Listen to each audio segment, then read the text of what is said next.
மட்டக்களப்பு மாவட்டத்தில் இடம்பெற்ற 5 கொலை சம்பவங்களுடன் சம்பந்தப்பட்டார் என்கின்ற குற்றச்சாட்டின் அடிப்படையில் பிள்ளையான் மீண்டும் விளக்கமறியலில் வைக்கப்பட்டிருக்கின்றார். இது குறித்த முழுமையான விவரங்களை இந்த காணொளியில் பார்க்க இருக்கின்றோம். சுரேஷ் சாலை அவர்களிடம் முன்னெடுக்கப்படுகின்ற விசாரணைகள் குறித்து நாமல் ராஜபக்ச சில கருத்துக்களை சொல்லியிருக்கின்றார். என்ன எல்லாம் சொல்லியிருக்கிறார் என்பது சம்பந்தமாகவும் இந்த காணொளியில் பார்க்கலாம். உதய கம்மன்பில, விமல் வீரவன்ச உள்ளிட்ட 5 பேருக்கு எதிராக வழக்கு தாக்கல் செய்யப்பட்டிருக்கிறது. அது குறித்த விவரங்களையும், ஈஸ்டர் குண்டு தாக்குதலுடன் சம்பந்தப்பட்ட மற்றொரு முக்கியமான நபருக்கு எதிரான தீர்ப்பு மிக விரைவில் வழங்கப்பட இருக்கிறது. அது குறித்த விவரங்களையும் பார்க்கலாம். இந்த செய்திகளுடன் மேலும் பல செய்திகளும் தகவல்களும் இன்றைய காணொளியில் காத்திருக்கின்றன.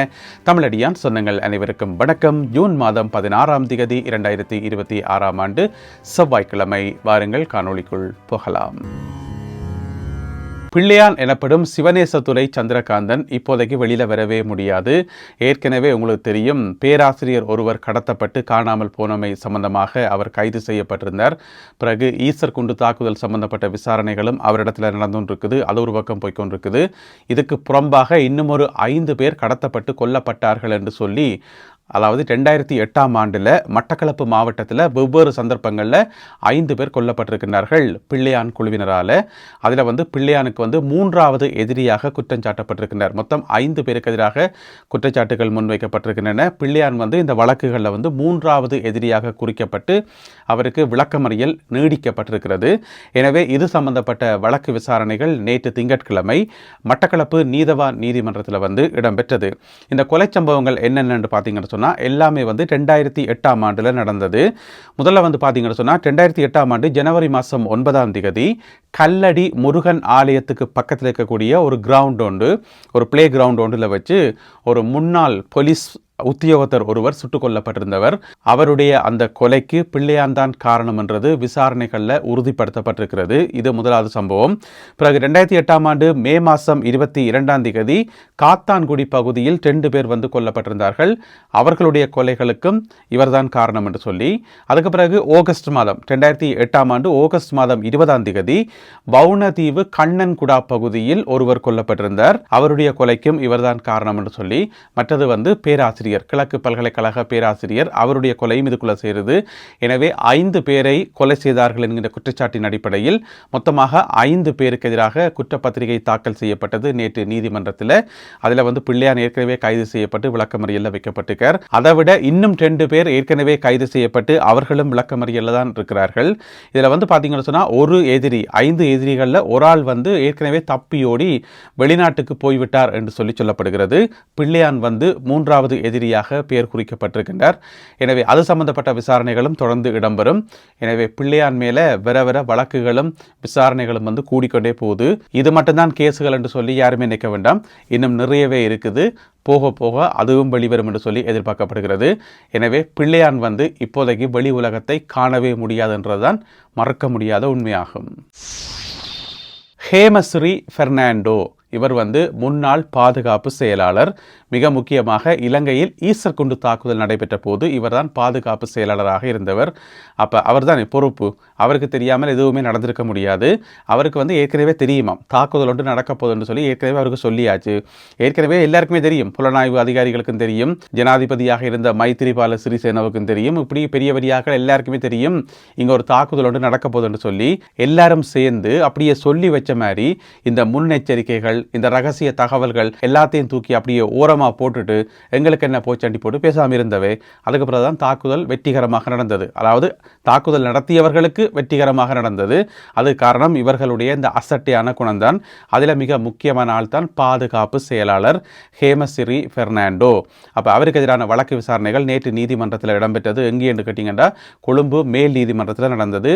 3 சிறப்பு நீதிபதிகள் அடங்கின ஒரு குழு அந்த வழக்கு எல்லாத்தையும் விசாரித்து போட்டு எல்லாமே ரெடி, இவர் தான் என்று சொல்லி உறுதிப்படுத்தியாச்சு. இவர் தனக்கு கிடைச்ச தகவலை அலட்சியம் செய்தார் என்று சொல்லி, எனவே அவருக்கு எதிரான தீர்ப்பு ஜூலை மாதம் 31ஆம் தேதி வழங்கப்படும் என்று சொல்லி நீதிபதிகள் அறிவித்திருக்கிறார்கள்.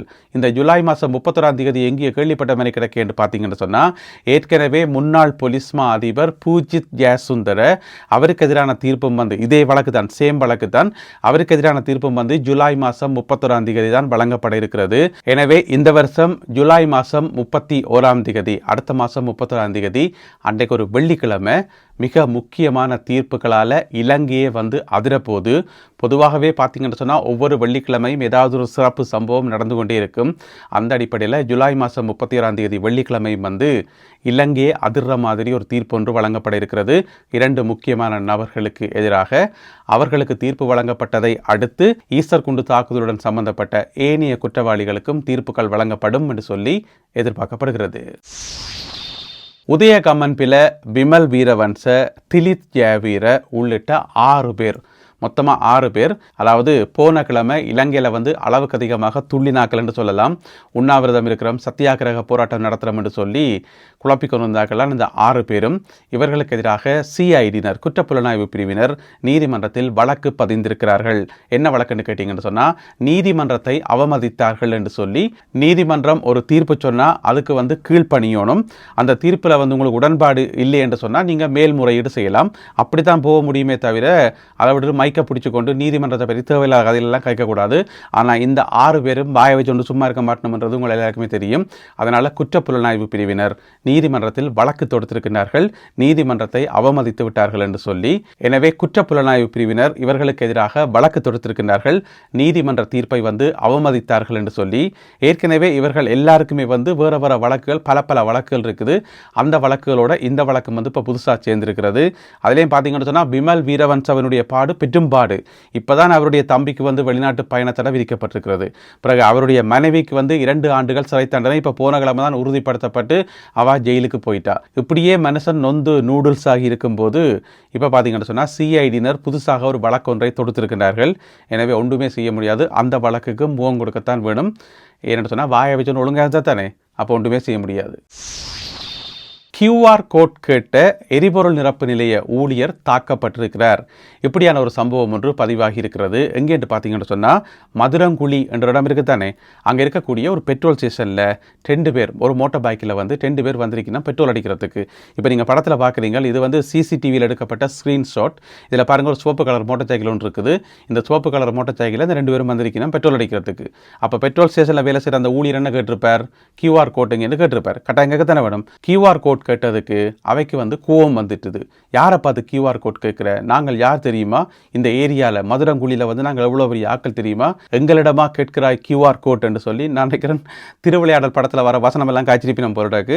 காய்ச்சி போட்டு QR கோட் கேட்டதுக்காக அந்த அவரை போயிட்டு அடிச்சிருக்கணும், துரத்தி அடிச்சிருக்கணும். அது எல்லாமே வந்து சிசிடிவியில் வந்து ரெக்கார்ட் ஆகியிருக்குது. அதுக்கு பிறகு போலீசார் இப்பொழுது விசாரணைகளை மேற்கொண்டு வருகின்றார்கள். மிக விரைவில் அந்த 2 பேரும் கைது செய்யப்படுவார்கள் என்று சொல்லி எதிர்பார்க்கப்படுகிறது. என்ன பிரச்சனை சொன்னால், ஆக்கள் வந்து பெட்ரோல் ஸ்டேஷனுக்குள்ளே வெறியினம் ஹெல்மெட் போடல, அதுக்கு அடுத்த குற்றம், அதுக்கும் சேர்த்து பனிஷ்மெண்ட் இருக்குது. அதுக்கு பிறகு பார்த்தீங்கன்னு சொன்னால் 2 பேருக்கும் பயங்கர வெறியாம். எனவே அது 3வது குற்றம். இப்படியே எல்லாத்தையும் வந்து கூட்டி கழித்து அவர்களுக்கு ஒரு நல்ல தண்டனை கிடைக்கும் என்று சொல்லி எதிர்பார்க்கப்படுகிறது. 3 மாதங்களுக்கு பிறகு வடதாரகை படகு சேவை மீளவும் ஆரம்பிக்கப்பட்டிருப்பதாக தகவல்கள் வெளியாகி இருக்கின்றன. உங்களுக்கு தெரியும், அங்கால நெடுந்தீவு, இங்கால வந்து குறிகட்டுவான் துறைமுகம், இடையில பார்த்தீங்கன்னு சொன்னால் 3 படகு சேவைகள் இருக்குது. அரசாங்கத்தால் நடத்தப்படுற 3 படகு சேவைகள், குமுதினி படகு சேவை, அதே போல நெடுந்தாரகை படகு சேவை, வடதாரகை படகு சேவை. இந்த 3மே வந்து கடந்த 3 மாதங்களாக இயங்கையில், ஏன்னு சொன்னால் பழுதா போயிட்டு சொல்லி திருத்த பணிகளுக்காக இயங்கையில். அதுக்கு பிறகு மக்கள் வந்து பயங்கர கஷ்டப்பட்டு தனியார் படகுகளை வந்து ஹயர் பண்ணி அதுக்கு அதிக காசு கொடுத்து காலநிலையில் சிக்கி, அதாவது ஒரு பாடசாலை அதிபர் ஒரு ஆள் கூட உயிரிழந்திருந்தவர் உங்களை எல்லாருக்குமே தெரியும். இப்படி கடந்த 3 மாதங்களாக மக்கள் நிறைய துன்பங்களை அனுபவித்து வந்தார்கள்.